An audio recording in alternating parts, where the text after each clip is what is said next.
Hey guys, so I've been a bit quiet the last few days and I want to give you an update as to where Feature Flux is. I've decided to hold off on the MVP for a while and start moving forward with the full prototype.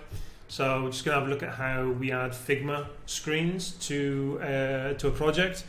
You know, I have no intention of changing the way people work. What I want to do is be able to create a hub, a point where the team can come together and know where they are in the design process, know which is the latest version and get feedback from stakeholders, that kind of stuff.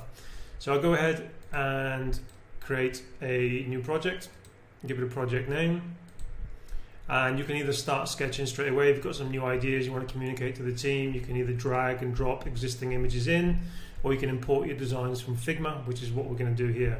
So I click on the Figma icon here and then type in the shareable Figma URL, which exists with all Figma files, and then choose the frames to import.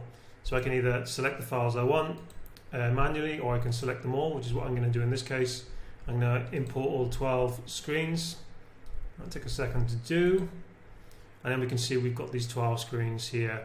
They will be imported in the order, in the stack order they are in Figma. That if you need to rearrange them, you can just rearrange them here manually. But yeah, they will be taken in the order they are in Figma. Nothing we can do about that. Of course, we do go back into Figma and design new screens, add in new flows and things. So if you need to add more screens to this, then what you would do is you would go into the project settings, click on integrations in Figma, and we'd be back at the screen again. But this time you can see we have the option to refresh screens. And what that does is call out to Figma to see if there's any new screens from that shareable URL we had. And we can see there are 6 new Figma frames, so we can go ahead and import those into the project. They will be added at the end of the list, and if they need to be reordered, then they can be reordered.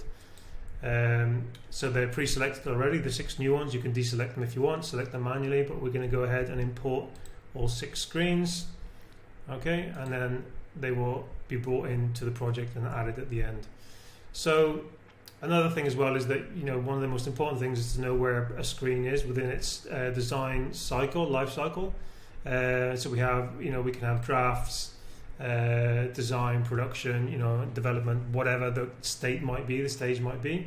So if I go ahead and delete this here and add in a high resolution or a high def design here, I'd want to go ahead and change the stage of this. So the stage would go to design, for example. And then if I wanted to as well, I could actually view my list of screens here by draft, design, final, production, or whatever that might be, if that was what I wanted to do. And then obviously there's going to be versioning there, so we can go back to previous versions, see what feedback was, see what ideas were.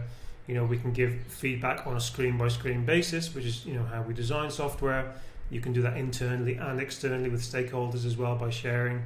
So that's where it is right now. I'm going to continue forward with the prototype and try and get a full prototype. Like I said, taking a step back from the MVP, and I want to speak to more people with a prototype rather than potentially wasting time on code. So that's where I am right now, guys. Cheers.